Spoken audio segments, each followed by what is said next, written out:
Hi, everyone. This is Lynn Crawford with Hope Dementia Support, and we're here today with a dear friend of ours, Benjamin Surmi, to talk about global innovations in dementia care.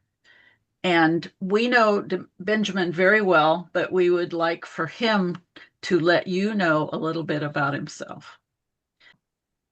Before we start, if you have any questions, please put them either in the chat or in the Q&A, and we'll be sure that your questions get answered. So, Benjamin. Well, hello. I'm Benjamin, and I am a social gerontologist, which basically means I study all aspects of aging, but I'm not a doctor. And I have been studying aging for most of my life. I got started when I was a little kid. I would spend time with the elders in my neighborhood, listening to their stories, and then started volunteering in retirement homes and really felt like I belonged in these spaces because all these older people were living with all these younger people who were helping them. And it was like a little micro village. And it just was a place that you don't find that in America anymore. But I also got very angry because I saw the greatest generation wasting away playing Judge Judy and or watching Judge Judy and playing bingo. And I want to be part of a movement that is an international movement to try to help us live better as we age, no matter what our disability. And so that got me into the field. And I've been working now for many years helping shape memory care communities across the United States. So happy to be here, Lynn. Did you want me to get started, or is there anything else we're going to do before we get started? You are welcome to get started. Okay. Did you have slides that we I do. need to? Okay, just wanted to make sure that you're allowed to share. Okay, I think Yep.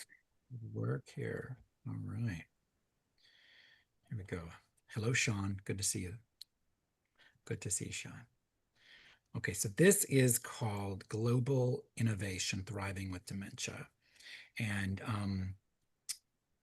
the focus of this presentation or this workshop is really to think about what's going on in other countries, not just the United States. So some things you might be familiar with, but I'm sharing because it's a good example of something from a particular country. And some things you might not be familiar with, or there may be lots of other options, but I'm only highlighting a few because I'm trying to get through quite a few countries tonight. So I'm not trying to give an exhaustive look at everything going on related to dementia around the world, just to give some flavor of things that different people are trying in different countries. Benjamin, I Yes, have a request that you speak a little louder. absolutely. Please let me know if that's not loud enough. All right. Thank you. You bet. Um, Let me just double check. One second. So the what was I saying? I'm turning myself up. There we go. Hopefully that's better. I turned myself way up. Um, So the focus is on innovation in different countries around the world, just to inspire us, really, not to give an exhaustive look at all things available to support us as we care for someone with dementia, but really to help us think about and be inspired by what's going on in other countries. That's the point of this presentation tonight. You'll notice there's a lot of things that are not in here because it's very U.S. based, and I really tried to cover other countries. I snuck a few things in from the U.S., but there's a lot in the United States. And I'm very proud to, I guess, be part of this country because we have done a lot. And a lot of the tools that are available around the world are here from the United States. But I wanted to give us a global sense. So I'm going to start with a little bit of history. And this history comes from Dr. Atul Gawande's book on being mortal. And he gives us a little history of where we've got to, right, in the United States and in other developed countries.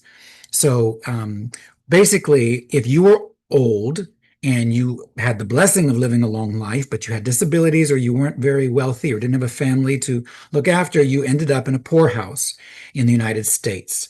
And you did that for quite a long time. Like we were talking up through the 50s and 60s. Poorhouses, country poor farms were the places you might spend your life. And so there you would be mixed in with the drunks, you'd be mixed in with people who are clinically ill, mentally ill, maybe, in the term of that day, insane people, right? If you had a propensity to wander with your dementia, you might have a ball and chain stuck to you to keep you from wandering out of the poorhouse. So you were mixed in with everybody. It was not a specific place for older people to go. It was a place where anybody who needed help might end up. As you know, in the United States, medical care was delivered into people's homes. We didn't have hospitals. So you had a lot of care was being delivered into the homes. If there were hospitals, there were few and far between, often run by nuns, often run by church ministries, things like that. But they were not necessarily places of great medical advancement. They were just places of care, of nursing care, keeping people as good as you could. But a lot of medical care was delivered in the homes, even through the 50s, right? So about the 50s and 60s, you start to see a movement across the United States of saying, we need hospitals. Like, check this out. 33 counties in our state have no hospitals. We've got to get hospitals built. And so America built about 1,600 hospitals in a period of about 10 years, around 50s and 60s. And so hospitals became a thing. And as hospitals were built across the United States, what we saw is seniors moving into them. Now, this I couldn't find a good picture of that. This is a picture of a tuberculosis ward, but the idea is that in our hospitals, elders started moving into the hospitals, out of the poorhouses into the hospitals, because the hospital was at least a place that you could get a meal, you could get someone to care for you, to be warm, be dry, get bathed, and it was much better than the poorhouse. So the hospitals started having all these older people in them who they couldn't cure, right? There's nothing they could do to cure their aging. There's nothing that could cure their chronic disabilities. It's just what they were living with. So as that began to happen, there was advocacy work done to get them out of the hospitals, because the hospitals in the 70s were now places of technology. So we could actually, heal people with heart disease. We could help people with cancer. We could, there were things we could do with our new technologies. And so the hospitals were not a place of nursing. They were a place of medical procedures.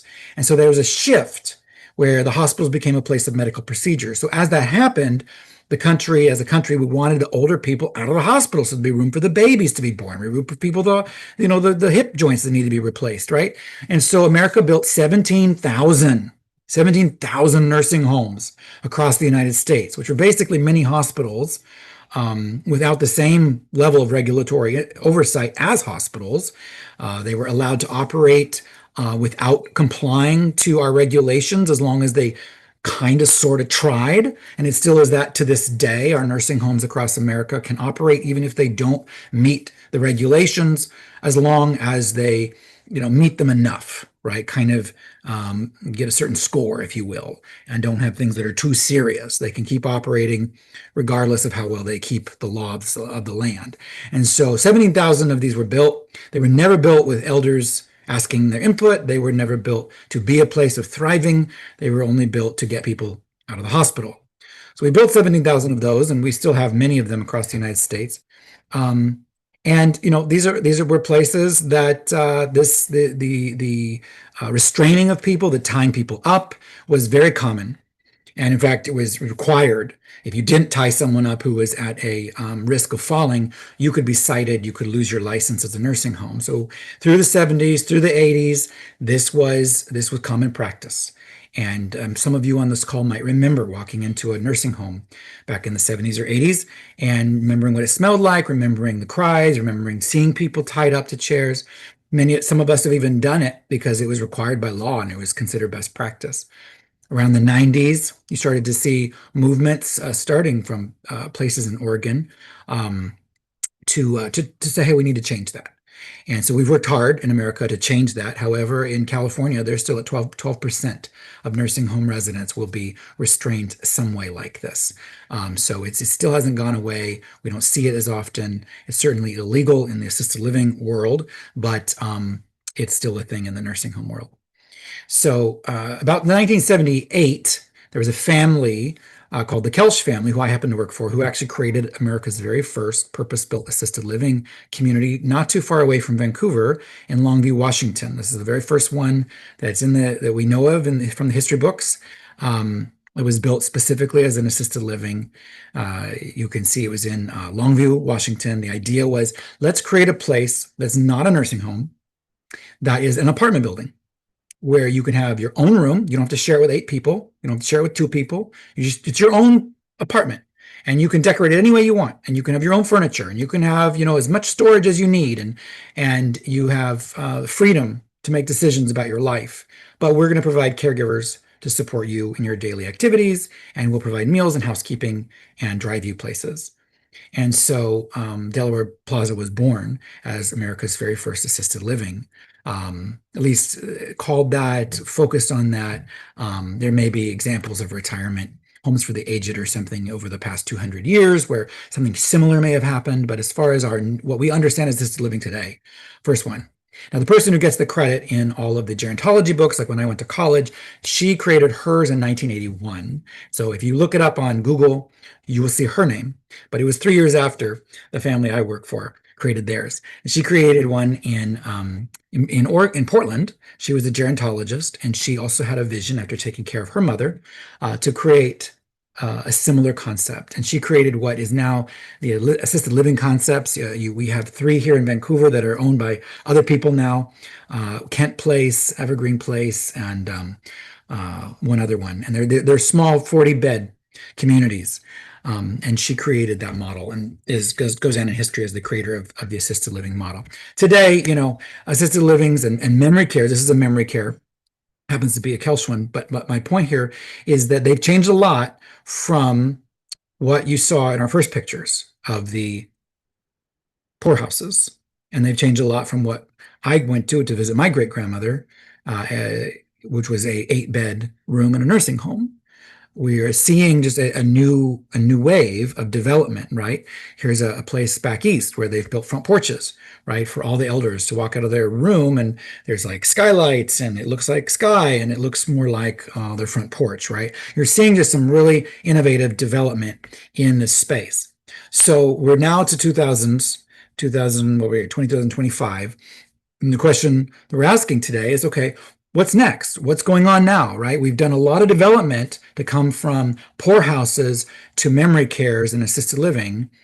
There's a lot of development that's taking place, and it's very exciting where we've come.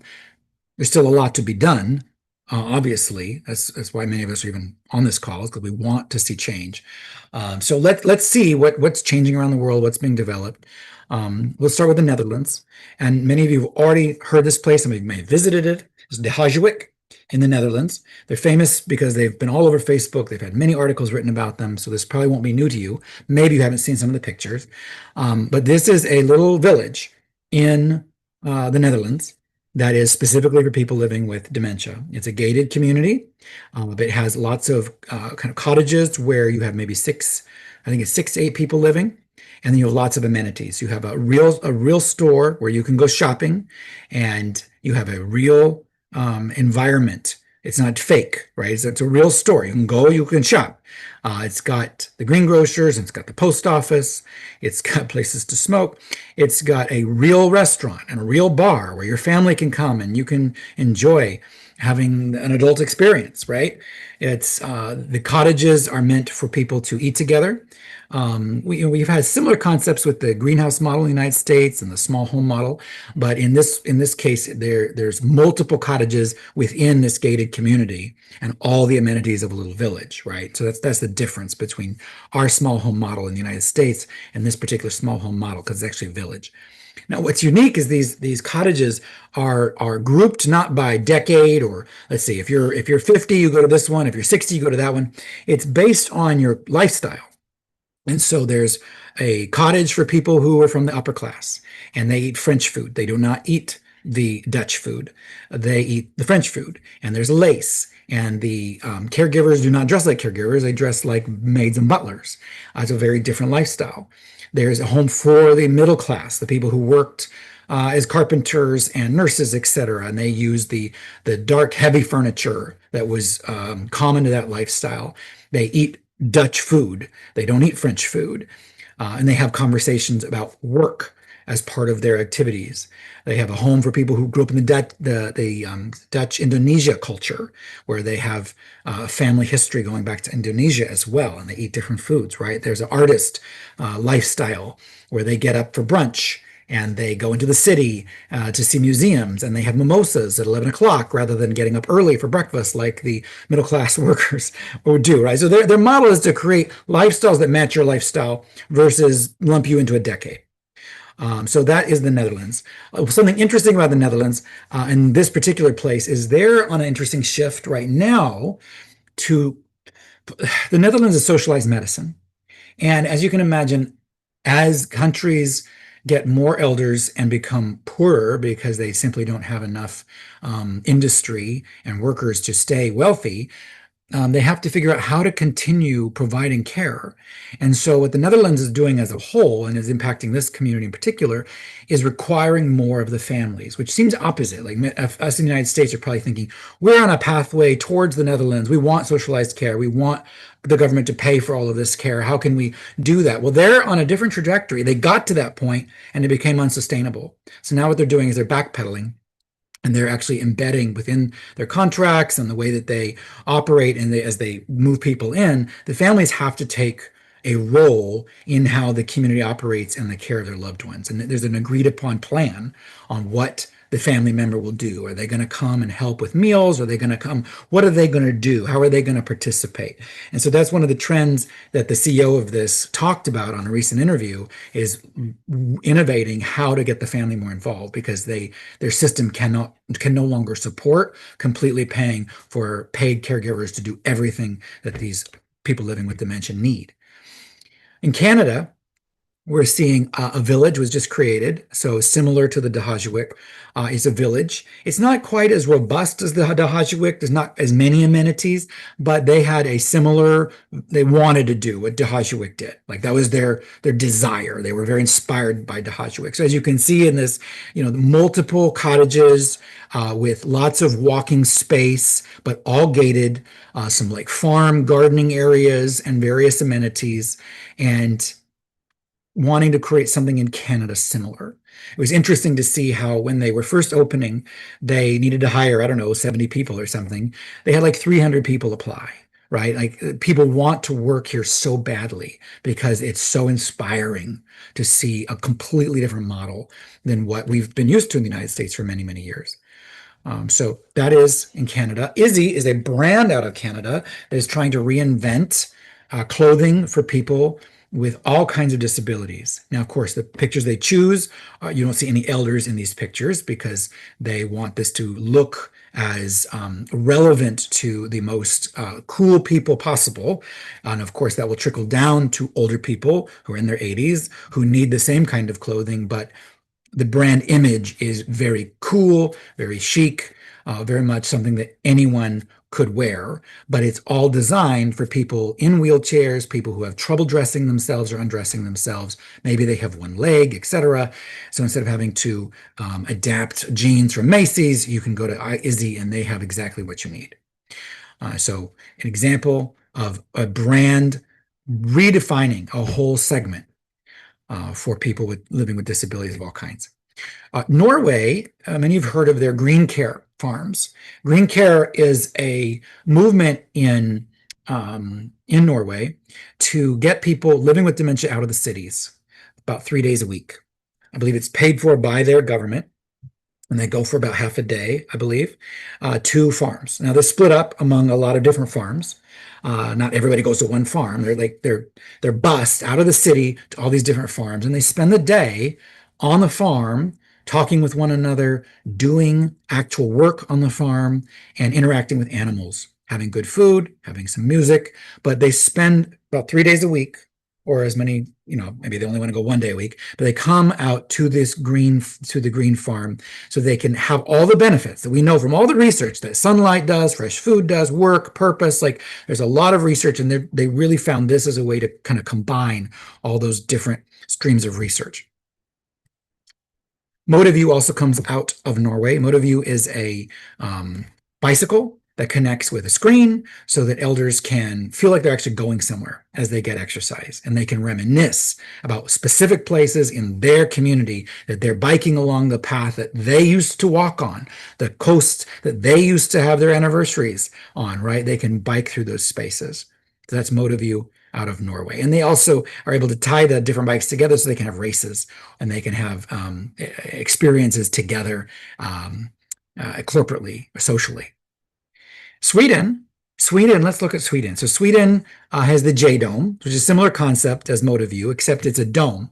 And so it's like a virtual reality experience without the glasses. Because one thing that many of us who've tried virtual reality with elders find is the glasses on the head is really hard for an elder to deal with.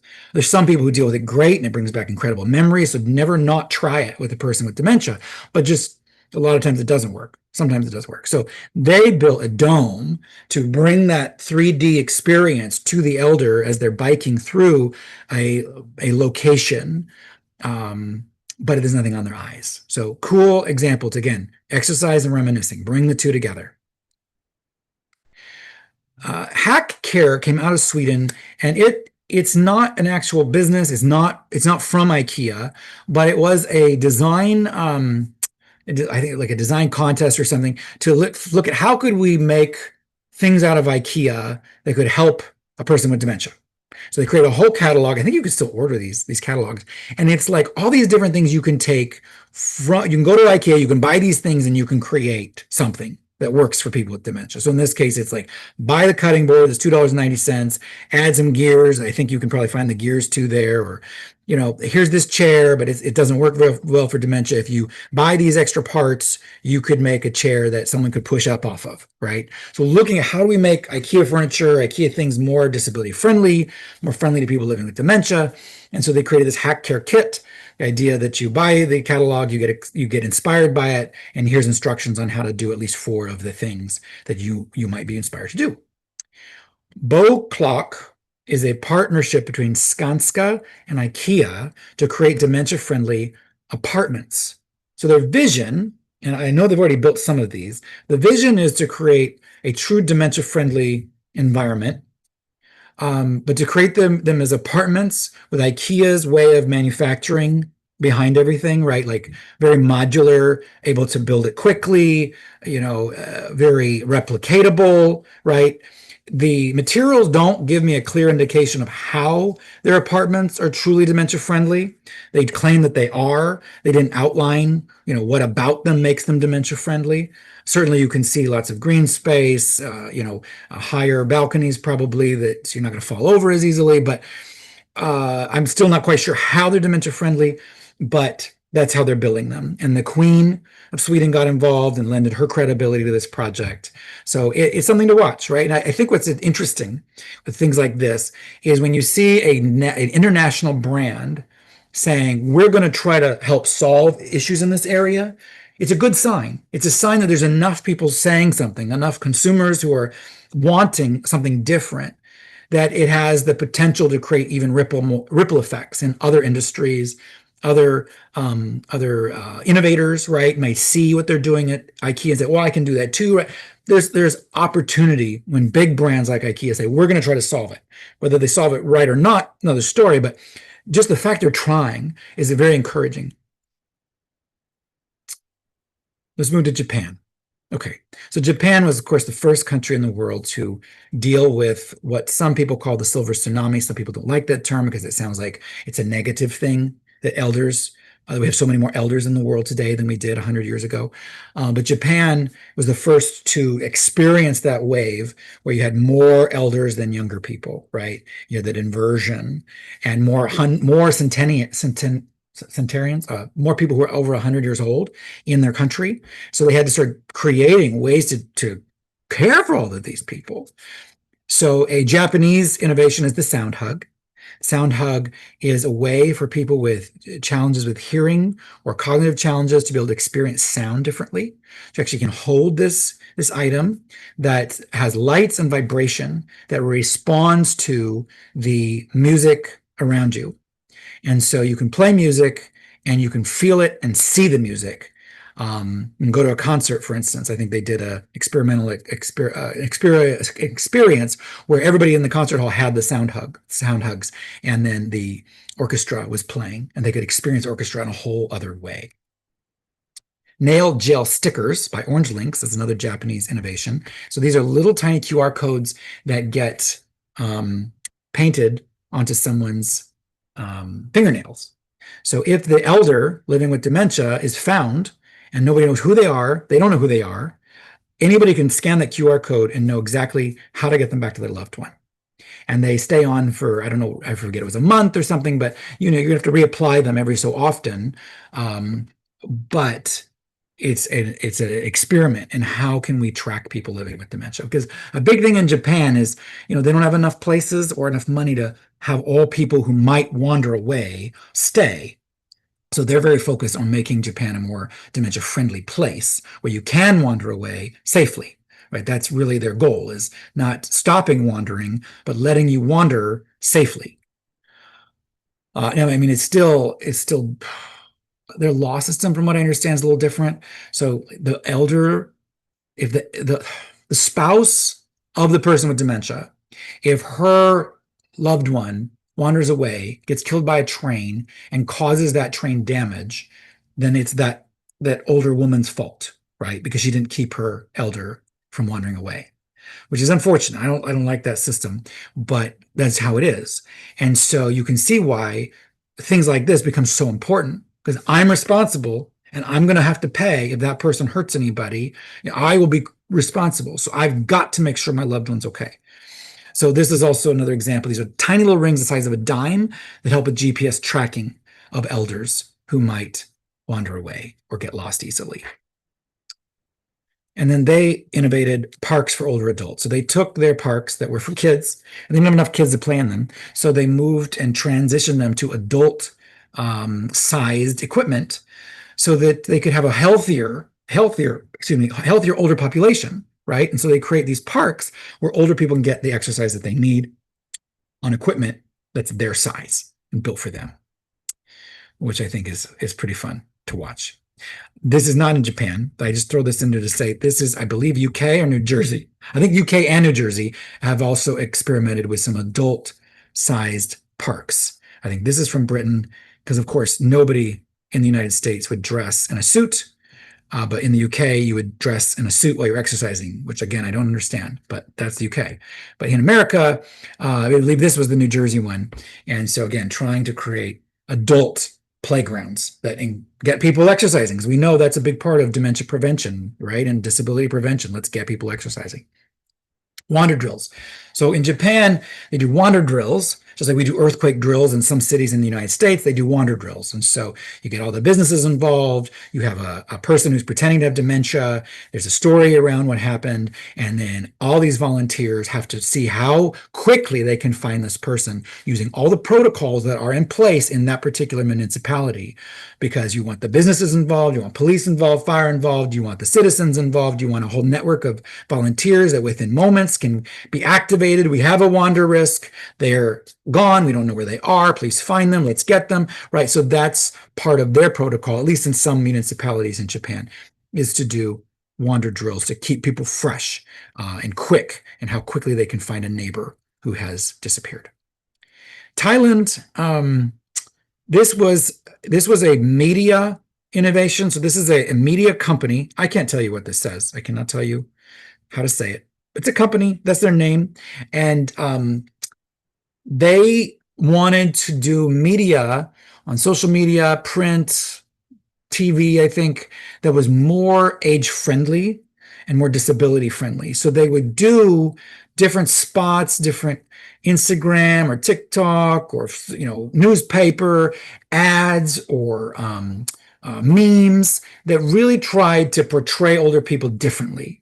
I can't remember the history of it. I think Thailand is also experiencing what Japan is experiencing. And, there's more need for an inclusive world where elders and young people can work together, right? And see each other as powerful allies.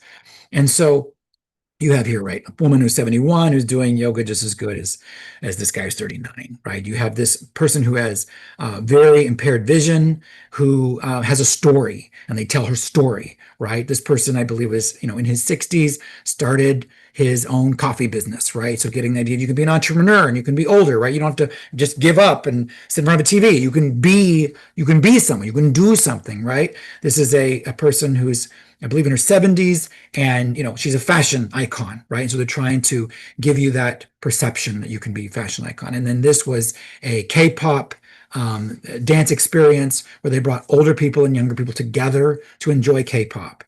And this is a skateboarder who is 63 years old, and they really wanted, again, to make being old cool. Like, you can do cool things, right? And so anyway, I just love, personally, as a gerontologist, I love what they did. I think it's super fun to see the way that they were trying to influence culture using media to get people just having the idea that, oh, maybe my vision of aging could be different than my grandparents' vision of aging. They saw themselves as slowing down and sitting and watching things, and sitting in a rocking chair or something. My vision, I'm going to be a skateboarder, right? Like, I love the way they're trying to just give us a different vision for active aging. South Korea. So South Korea, they built these GPS shoes. And these shoes, you stick this little watch into the shoe, right? So it's just a basic shoe. You don't have, there's not like technology built into it, but you can fit a smartwatch into the shoe and be able to track wherever that person goes. China. Okay, so China also has had significant challenges with an aging population. You've probably heard about it in the news even recently, how their economy is suffering greatly because of having less and less younger people to run the economy and to do the work to support everybody. And so it's a real challenge. I wanted to show some videos, but they've been taken down by China, so I can't show them to you. But some of their PR, because the government did some great PR. I wish we did in the United States, actually.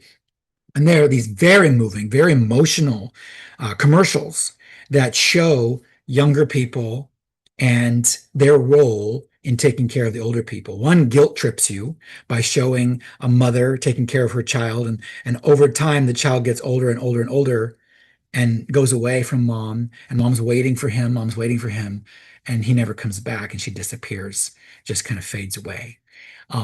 Guilt trip all the way. Take it from the communist leadership in China to have no problem guilt tripping their citizenry into visiting their parents. But they had some beautiful commercials that really showed the poignancy of younger people caring for older people and going to great lengths to care for an older family member. So strategically, one province in China was dealing with, how do we help people come visit their elderly parents in our nursing homes? We've got these nursing homes and nobody visits them, but we know from our research that people who get visited do better. So how can we get people to visit their elders? So what they came up with is a reimbursement program. If you visit your mom, you get money. Now, you might laugh at that and go, that's crazy. Well, I mean, a lot of the people in the picture are poor. They're very poor. And driving from their rural farms into the city to the nursing home to visit mom is not easy, right? Economically, it's not an easy thing to do. So, even though it seems crazy to us to like pay people to visit their parents, this province tried that to see how that would work.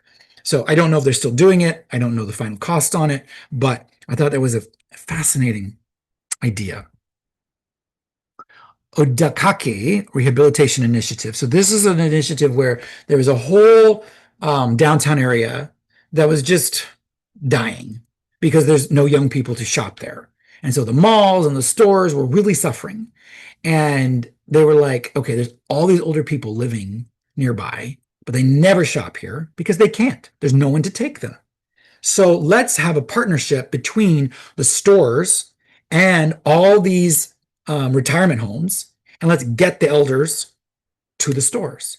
And while they're in the stores, they can also get their physical therapy, they can do their banking, all these various things they need to do. So it's an initiative that kind of a collaboration between all these different partners to revitalize their shopping areas by getting the older people in there. Now, this is not specifically, I guess, a dementia example, but it's an example of how, I'm sure some of these people living here do have dementia, of how to collaborate between the business community, government, healthcare.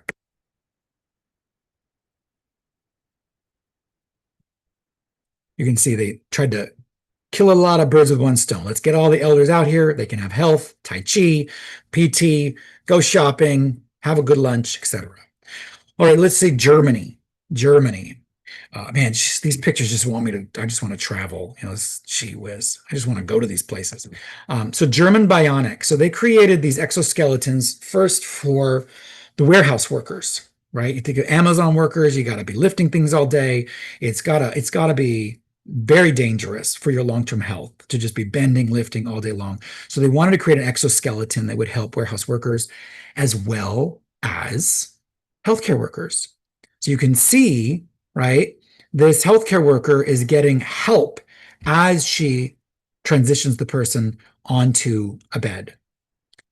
Here's it in action here, right? Helping the person stand, and the person is not bearing all that weight on their back because this exoskeleton is helping distribute that weight more evenly and give extra power in the process of helping the person stand. France. I'm sure there's more in Germany. Just couldn't find it at the moment. France. One of they're also doing a village. So we've talked about the Netherlands with a village, Canada with a village. France has also built a village now. So there's not very many in the world. This is why it's still innovative, right? Because it's not common yet.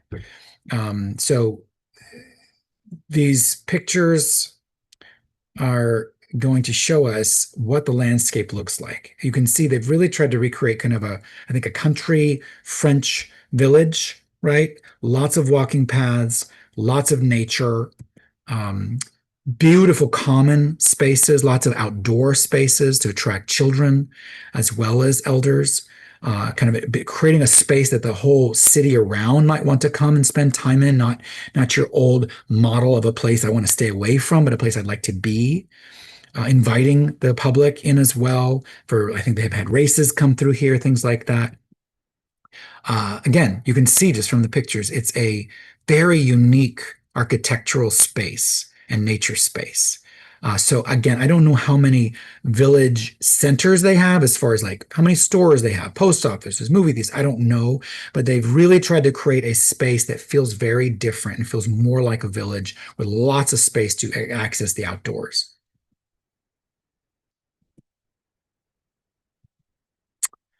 Humanitude also came out of France. That's a 40-year-long project that is in Europe and Asia and still not in the United States, to rethink how we provide care for people living with dementia, people live with frailty, 150 techniques, 50,000 people trained around the world. In the United States, I think the number is a little higher as of this year, maybe it's 200, but still very few people in the United States trained in this yet. They're seeing huge reductions in what some people call behaviors, right? Responsive behaviors. There's lots of terms we could use for the way people act with aggression, resistance to care, sexual acting out, all those things. 80% reduction, 60% reduction days in the hospital, and then antipsychotics being reduced significantly. They see that in the places they go. And then only 4% of people living in a community that has humanitude techniques actually being bedbound, unable to stand for at least a portion of the day. Their whole idea is that every species somehow inculcates their speciesness into the baby of the species through various behaviors. And so a fox knows it's a fox, not a squirrel, because of the way the parent communicates you're a fox with the baby fox. And humans do the same thing. There's various behaviors that a parent gives to a child that somehow communicates to the child, you're a part of the human race. But as we get older, we stop receiving those signals. And as we get dementia or some other type of cognitive change, people stop giving us those signals unintentionally. We just don't, because it's not normal to give those signals, because we're trained to resist that which is strange, resist that which is different, resist that which might be could compromise our own survival, right? And so we have to, as professionals, learn what parents do with their babies to communicate you're a human, and we have to make that an adult an adult experience, but overemphasize those things. So fascinating work coming out of France and all over Asia and much of Europe.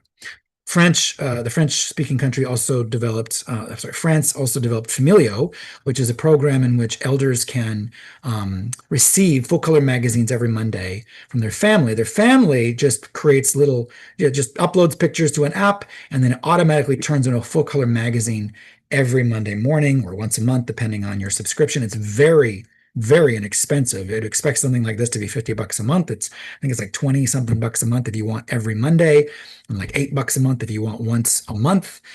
Great program. I did it with my own grandfather. Did roll this out across all of our memory care communities at Koelsh because it is unlike many other tools. You've got screens, you've got apps that you can use to communicate with elders with dementia, but something physical that sits in their hand, sits next to their chair that they can go back to again and again, right? Very different. We have people living with dementia who will carry this around with them throughout the day, who will show people, like, look, right? Because it's so meaningful to them to see their family. In Australia, they were the country that started the Men's Shed Association. And men's sheds, there's now 3,300 across the UK, Australia, Canada, and a few in the United States.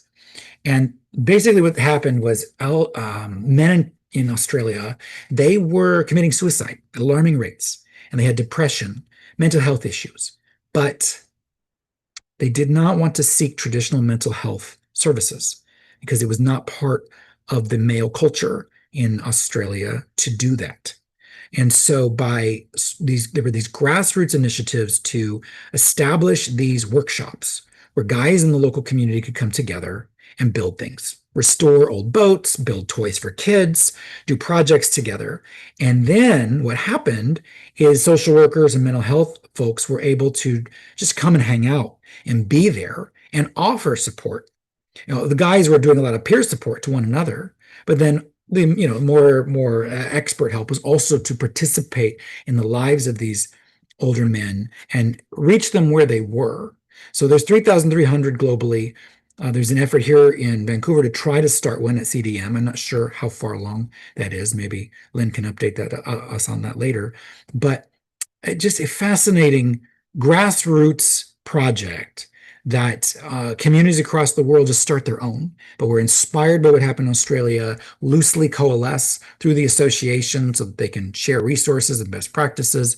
It's not owned by anybody. It's not owned by, one group across the world. They're groups like CDM that say, hey, we want to be a part of starting this with other people in the city. All right, I'm gonna sneak a few in the United States in just because we do some cool stuff too. So a town square was started in San Diego, Chula Vista, and they are now franchising. The other one is in Maryland, but they have, I think, 6 more planned. And so this is a center. It's a warehouse that they converted into a mini village, but it's a day program. It's not like in other countries where there's a actual residential village. This is a warehouse that people come for a day program. It's run or owned by a home care agency that provides the care staff to be there, but then the elders spend their day in these various locations, the diner, the restaurant, the clothing store, right? They can experience moving through this 1950s city. And so this, again, started in Chula Vista. There's one in Maryland open now, and there's a whole list. You go to the website, you'll see a whole list of where they're planning to go next. So that is specifically for people living with dementia. It's not just a general place for older people to go. It's specifically for people living with dementia to go and spend the day doing activities, having a good time with friends, having programming, meals, etc., but in a space that brings back a lot of memories. Access tracks. This is for more than people living with dementia, but a lot of people with dementia need this as well. We want to take people in wheelchairs and walkers into nature, but that can be very challenging. The spaces are hard to navigate. So you can carry on your shoulder these access tracks and then just lay them down when you go to the beach or go camping, or go to the family picnic in your backyard that's out, 20 feet out there that grandma can't get to, but now we can help her get out there using access tracks. Again, another way to bring people who might otherwise be excluded from nature, excluded from social experiences, to be able to participate. Yarrow also comes out of the United States. It is like the Izzy brand in Canada, trying to redefine fashion for people with significant disabilities, from magnetic buttons and other things like that.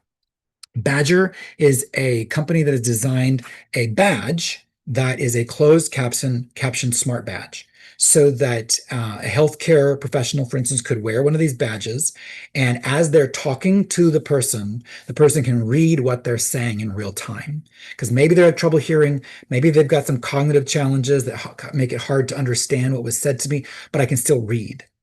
It also will do interpretation. So if we have different languages, it'll interpret what I'm saying to you, and can interpret you back to me.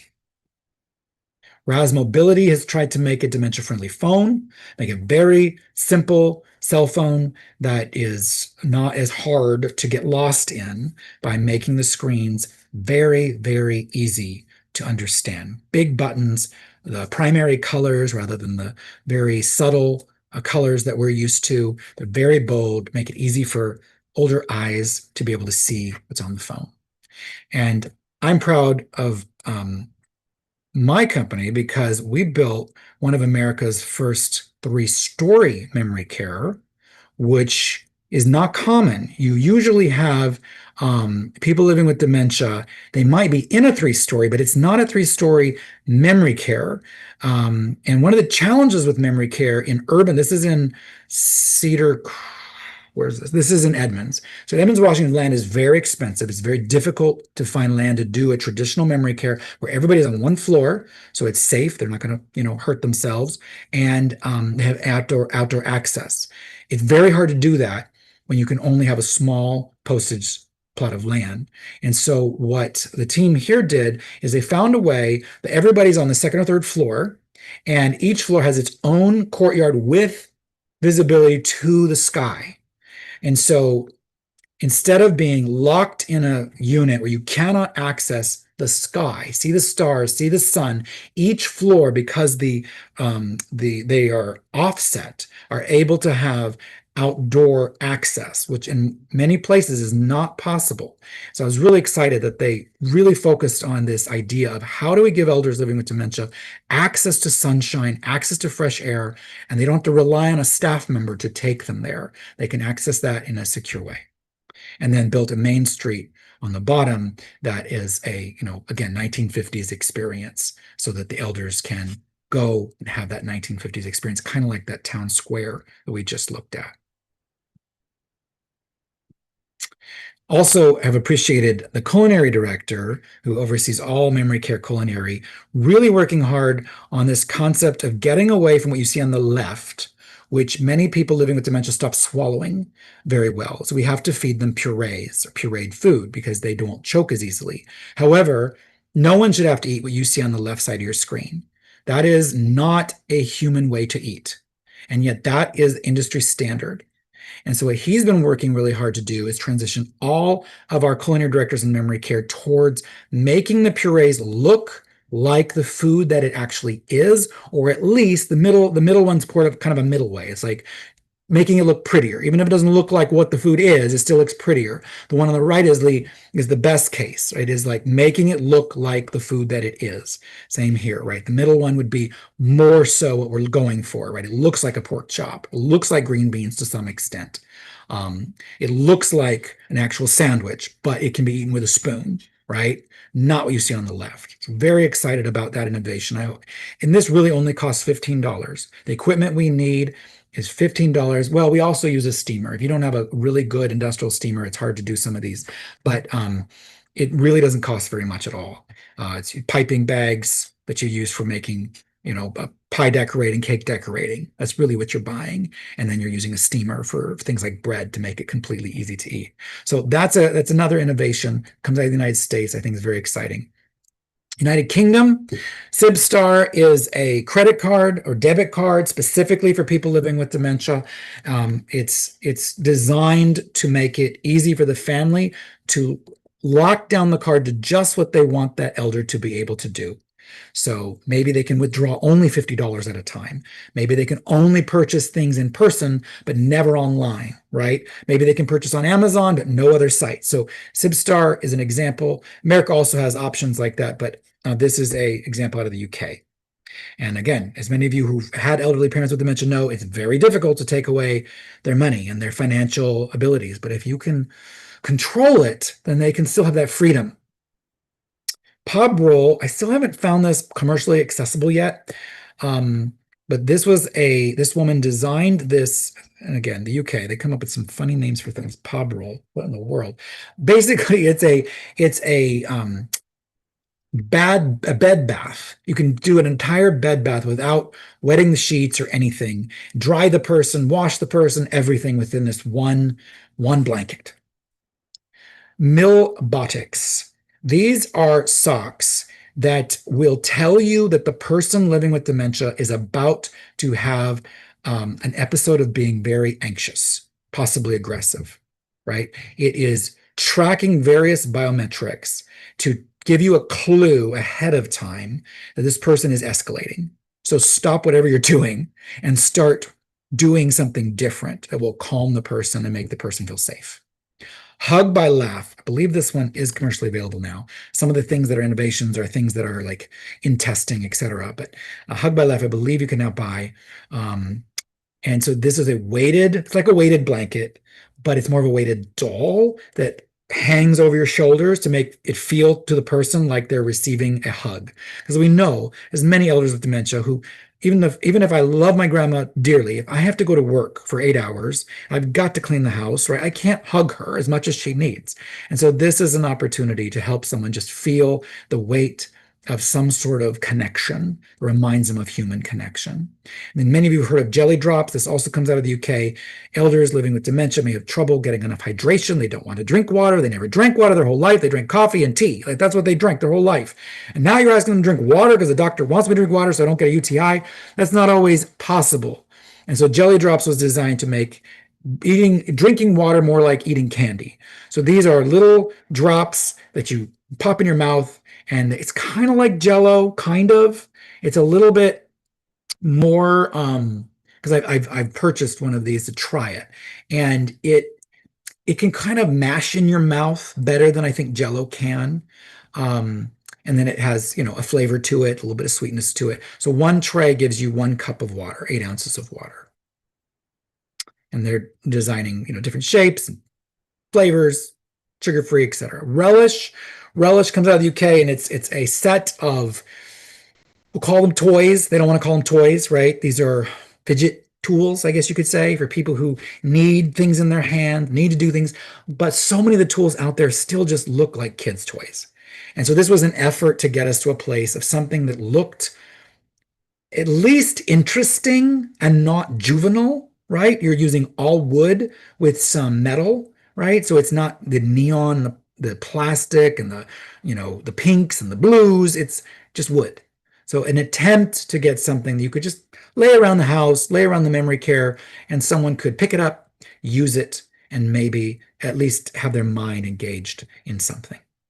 The Wayback VR, I love what their vision is. I don't know if they have enough funding to truly pull out their entire vision, which is multiple VR films that are designed for people living with dementia to take them back to a specific, very emotional time in history.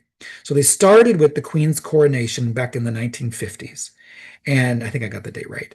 And so you put on these very simple cardboard goggles, and then you put an iPhone or an Android in front of them, and it takes you back in time for about a 20-minute experience of being back at the coronation party, but not, where the royal people were, where the regular common people were. What was their day like when the coronation happened? What happened, right? And it takes you through. You can look around. It's 360, so you're able to watch what's happening all around you. They use period dress. All the costuming, all the sets, everything was like taken out of that exact period of how people's hair were, how they dressed, what they ate. And so the elder who lived through that, now this of course is coming out of the UK, many people in America wouldn't find this relevant, but you would be drawn right back into that very emotional day when you remembered the Queen being coronated. They're planning to, I guess they already created one for England's famous World Cup victory. And you've got pub scene, street, barber, and hair salon. They're working on a scene from the Caribbean. And then they're going to work on the Apollo landing and then the Queen's Silver Jubilee. So I love that vision, and I think it would be so fun if someone did that in the United States, where we really took, the lunar landing, or I guess they're doing that, but things that were very relevant to people in the United States, things that we would be proud of, things that people all would have watched on TV that were not, someone getting shot, but some emotional memory that's very vivid, and really bring people back into that time. So there's my information in case you want to reach me at all. I'm sure Lynn and Julie will send you my information if you want to ask more questions. And of course, we have time now. Lynn, please, are there any questions that I can answer? I do have some questions for you. Bear with me one second. Uh, so, what do you think is possible here, Well, especially with cost being a factor? here. Now, because I mean, there's a ton that's already being done here. I'll show you a page just to give you an example of what I'm talking about. If you're talking about a specific type of innovation, we could maybe answer that. But as far as innovation, I mean, America, we've got a ton going on here. Let me just show you. This is a map of all the companies who have started up in maybe the past 5 years that are doing exciting things for elders and people living with dementia. And every one of these represents a company. Most of these are United States companies. Some of them are from across the ocean, but a lot of these are United States companies. So we have a ton of innovation happening in cognitive care, in companionship, everyday assistance, transportation, right? We've got so many things. And I have a whole other workshop where we go over a lot of these and think about how to organize them when we're talking to a family member, like what to suggest to them. But my point here is just there's a ton of innovation in the United States that I didn't cover just because there's so much in the United States. I could do hours of innovation springing up by the United States. But do you have a specific innovation that you're like, oh, I'd love to see that in the United States? So what are you excited about? Really excited about? And might be local enough that it could be something that people could consider, or something that you would recommend that people invest in, that Hmm. kind of thing. I was loving the adult day center Hmm. because, of course, we're affiliated with our adult day center here. What a Yes. concept. Yes, I think you're absolutely right. I think I'm very interested, and I didn't touch too much on this because again, so much of this comes from the United States, and I wanted to get some global flavor. The age tech that is focused on creating tools that make it easier to live with some sort of disability. So, for instance, um, there's a whole suite of tools now for managing your stove, right?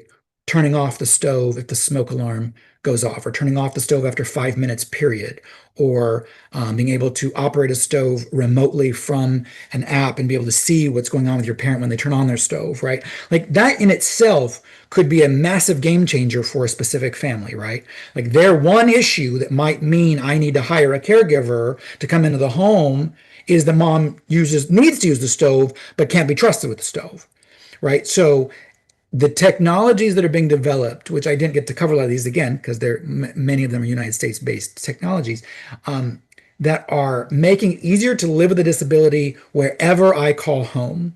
And so that also involves things like companies that are redesigning the whole bathroom experience and building, sinks that raise up and down. So if I have a wheelchair now, but I don't right now, but I will, or toilets that are easy to get in and out of.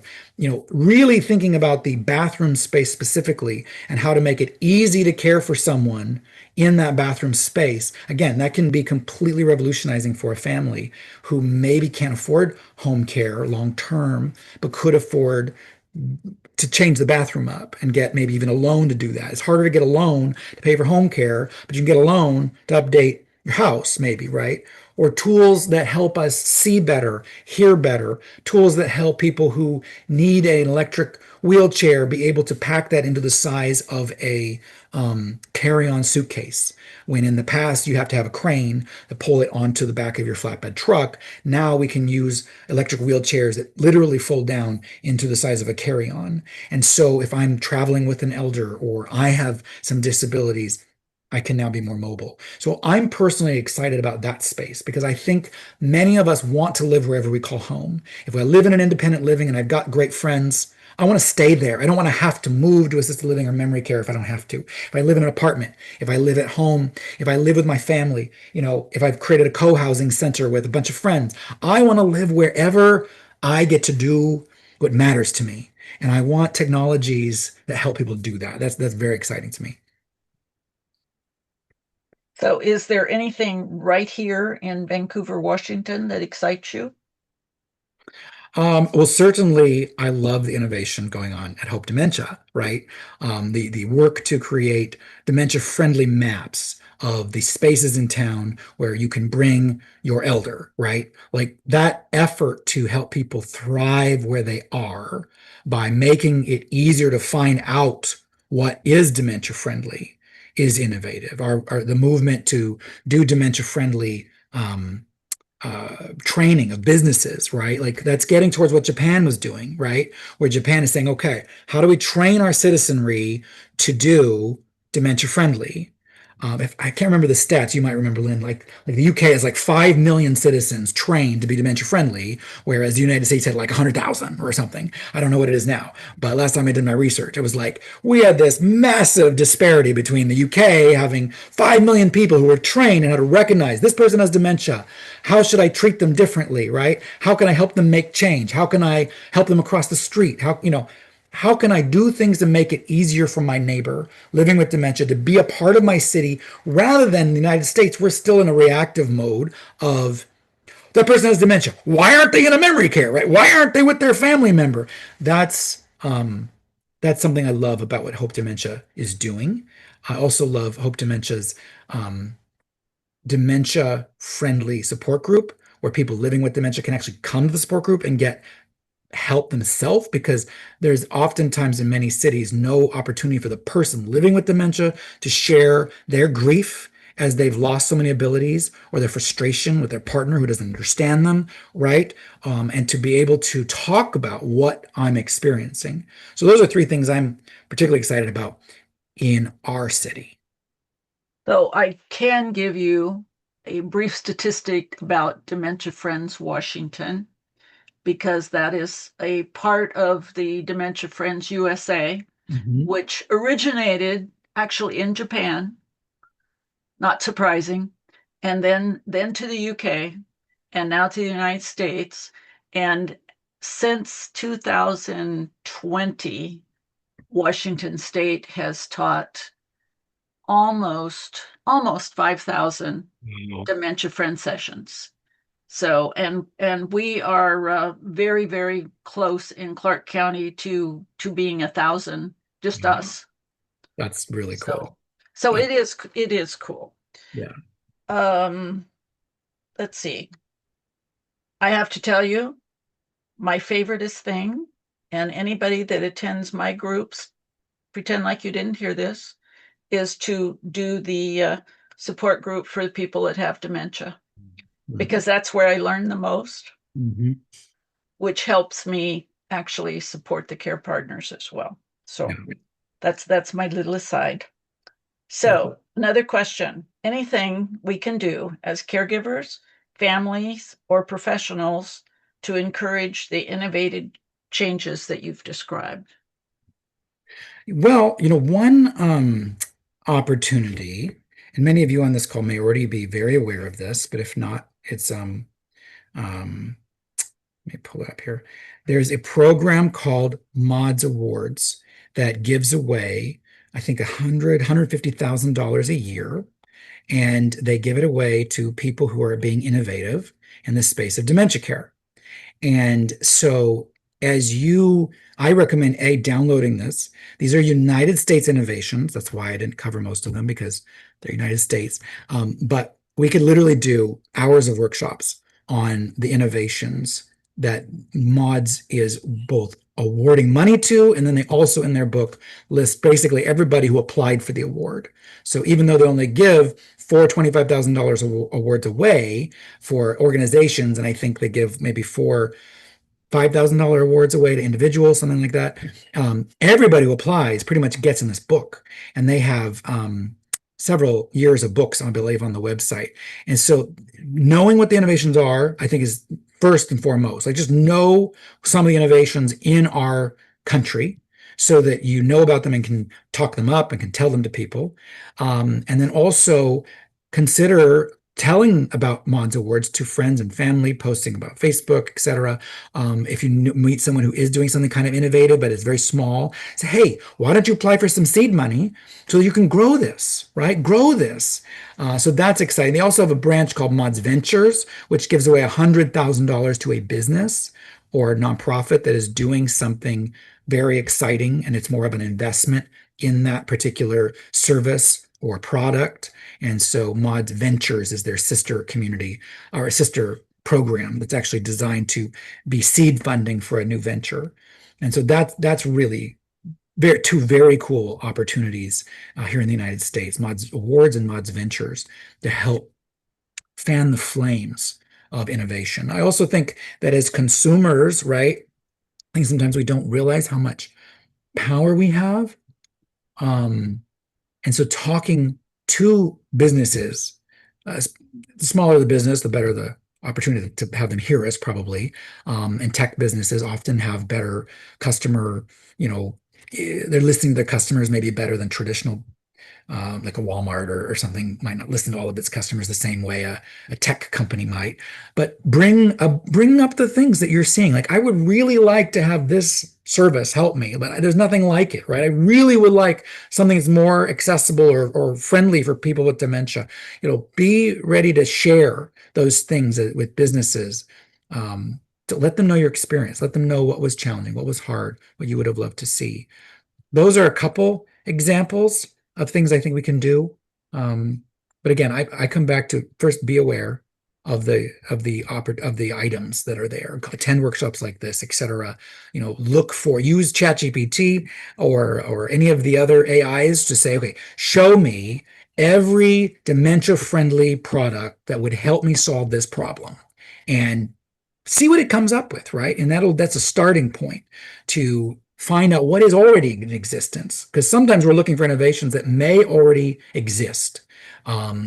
And so I'm a big fan of, like, know for certain there's nothing that will solve this problem before trying to innovate and create something new. There's often something someone's developed somewhere that we can either copy or we can purchase or we can partner with them. So looking at one of the biggest problems, we talk about things that keep us awake at night. Things that keep me awake at night is the ability for people to afford to place their loved one. Mm-hmm. Have you got thoughts about that? I mean, my thought on that is it's probably going to take,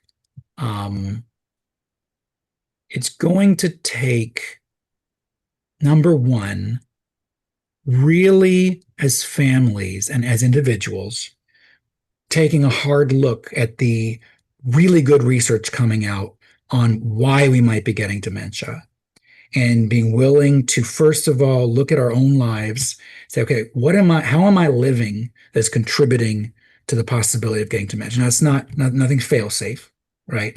But as a culture, as a company, as a country, we've got to deal with the crap that we're eating. We've got to deal with our lack of movement. We've got to deal with the toxins in our environment, in our homes. We've got to deal with the those of us who don't deal with mold and let it go on. We've got to deal with the things that are attacking our gut, which directly impacts our brain. We've got to deal with the things that we know are neurotoxins to the brain. And we have to, as a community, work together on solutions to prevent dementia by creating healthy environments for people to live. That's really the true answer, right? Is to get our country and our people living as healthy as possible to avoid as many people living with dementia as possible later on, right? That's the biggest answer, is to prevent as much as possible. But with that said, there's probably 50 more years at least of people who lived pretty damaging ways, maybe not intentionally, because that's just the cities we grew up in, who we're going to need to be taken care of. And so with that said, and it might be more years than that if we don't, as a culture, take care of these things. But with that said, how do we create alternatives for people that are affordable? Now, one solution that I believe is to look for how we can create spaces that aren't as highly regulated, that are more local autonomy. So here's what I mean by that. One of the reasons that assisted living and memory care costs so much is regulatory burden and high lawsuits. We're seeing lawsuits for $12 million, for a death, things like that. Those costs goes directly to the consumer. The more lawsuits there are, the higher insurance costs to run a place. And those costs get passed directly to the consumer. The more lawsuits there are, the higher the jury amounts are. That raises the price for everybody. And so when you have high regulation, high lawsuit propensity, and an impossible situation, I mean, it's very, very difficult to help people have zero incidents of falls or resident-to-resident aggression or sexual episodes. Like, it can't be done in the home, and it can't be done in any kind of, congregate care. Our schools still can't prevent children from getting beat up, and our retirement homes cannot make zero on that. And even if they could, they would cost so much, no one could afford it. So I believe that for the affordable market, it's going to take things like a community saying, you know what, we're going to develop a place with dementia-friendly apartments or dementia-friendly cottages where each family can hire home care agencies to come in and provide care, but it's a gated community, or it's and families can live together or nearby, or whether it's where you're still owning your own property or you're renting. You're not paying into a healthcare company. You're renting a space and you're organizing the care of your loved one, but you have resources. You have a nurse that lives on site, or you have partnerships in place. There's a private chef who's cooking a lot of the food that's getting delivered to people's homes, but it is on your own, so to speak. You're, as the responsible party, you're still responsible. You're not paying another party to take on the fiduciary responsibility of that person's life. I, as the brother, I, as the daughter, still retain the responsibility for that person's life. That may not always be fun to do, but it will be more affordable. And we see one example in Wisconsin. There's America's first dementia village is in the works. It's very different than the other countries in the world, and it's operating on the model that I'm talking about right now. No one will pay an entrance fee and then have some company say, okay, I'm responsible to keep your loved ones safe. The families are still responsible to keep their loved ones safe, but the whole community is a dementia-friendly village for people living with dementia and or their families to live with them or not, depending on the situation. There's caregivers that they can hire, a care company that is on site that they can hire. It's a transaction between the care company and the elder or their family.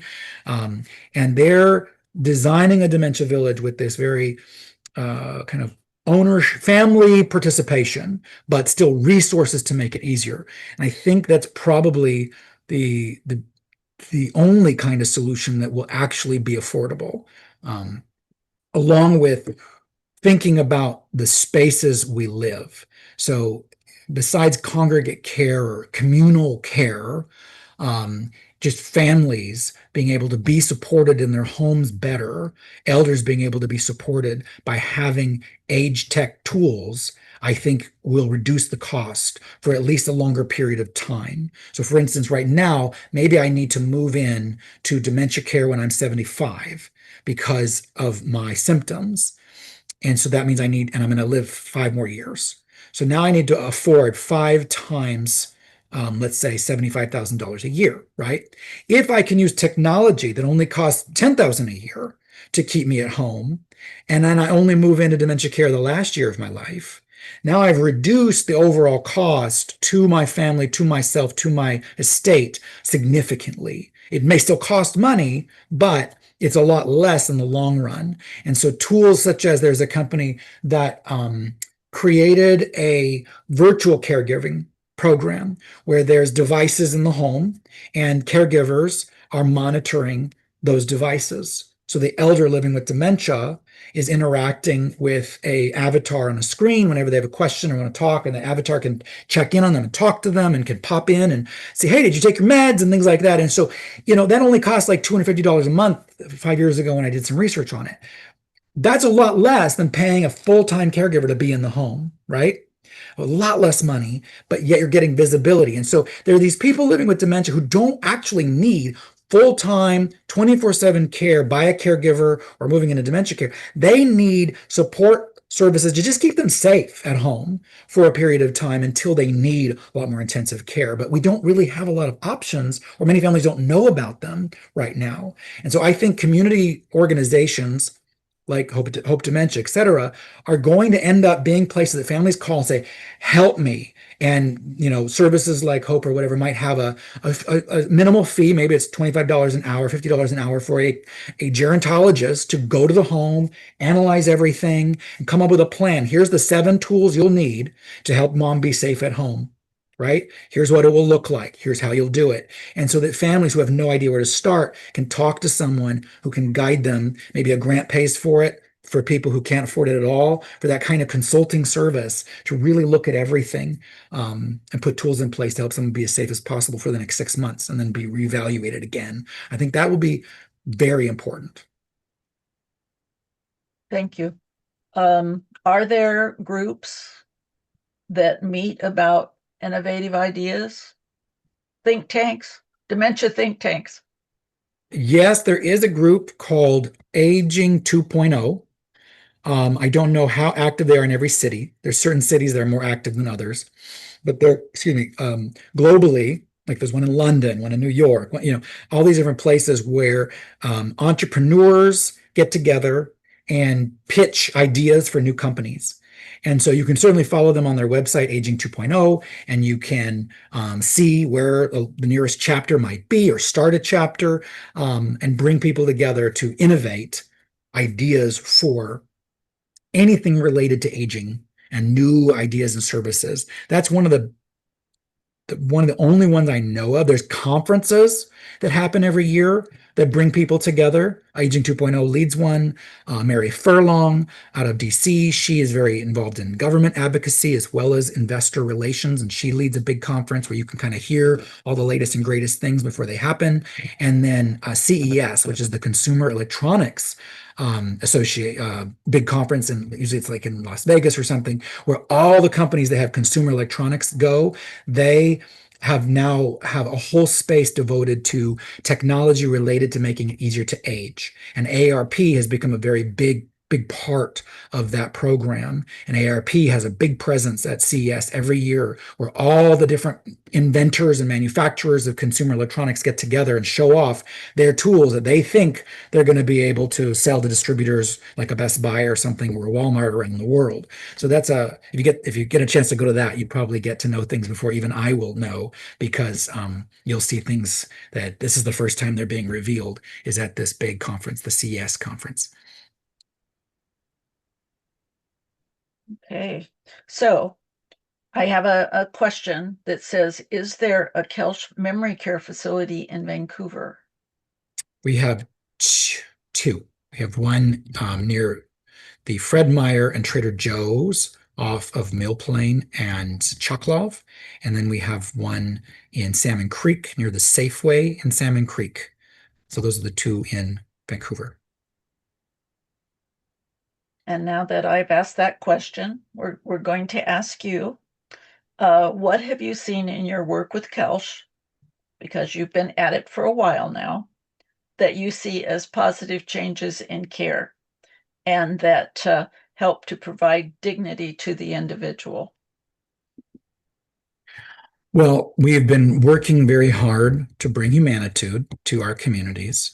And this year we had orchestrated a bunch of grants to train up um, four people who've worked for years in dementia care to be America's very first trainers. It's a 10-week, very intensive process. We got them through week 4, and then our border situation stopped the trainer from coming to America from Portugal. And so we are working through the legal things to get special visas to get him back over to finish. But wherever we have employed the techniques from this French team that has trainers all over Asia and Europe, we see incredible response from caregivers who tell us that they've learned more, nurses who tell us they've learned so much in a short 4-day training than they have in their whole career. And we see people having just new births, coming back to life, people receiving care who wouldn't receive the care. So that has probably been the biggest thing for me, is to see the impact of delivering that training in our pilot test communities as we're getting ready to have trainers who live here and can train everybody. Second, I would say that the Familio is just beautiful, where the resident can get full color magazine from their family. I just love the when residents get to experience that. That's pretty wonderful. Um, I've also learned a lot over 12 years of doing this. I came in, with my gerontology, background and all the research showing what we should do, and tried to, create programs and roll them out. But when, a lot of the people working in this field, right, there's so much, just think about the caregivers at home and what they're dealing with, the caregivers in memory care and assisted living, what they're dealing with. I mean, it's the same, it's different, but it's the same intensity of stress and of chaos. And what I've learned is the most powerful way to really make change seems to not be to design research evidence-based programs and train everybody and roll them out, but instead to celebrate the organic creativity of people in the field and try to share that with as many other people as possible to pollinate the whole company. And so this year, I've actually really focused more on that and have begun capturing videos, photos of really cool things that people are doing, and trying to pollinate and have everybody get inspired and see, oh, I can do that too. And so that's been my focus this year, is building that kind of, surge of exciting creativity among the teams. Hope that helps answer your question. That totally helps answer. Um, and, I've known you just about 12 years. And I thought, what is this kid doing in these old folks things? And here you are. So, and I appreciate you every day. Thank you. So thank you so much. And thank you all for attending. Next month, we will have hospice and palliative care. When is it time when your loved one has dementia? And we will have Linda Tang from Vancouver Clinic, who has been here before, and she cares enough about it that she needed to meet with me to make sure that she understood what people needed. And I thought, for a busy palliative care physician, I thought that was kind of awesome. And it's also pretty awesome for you to take time out of your very busy schedule to present for us. So thank you, Benjamin. Absolutely. Good being with you all tonight. Thank you. Thank you. Thank you all.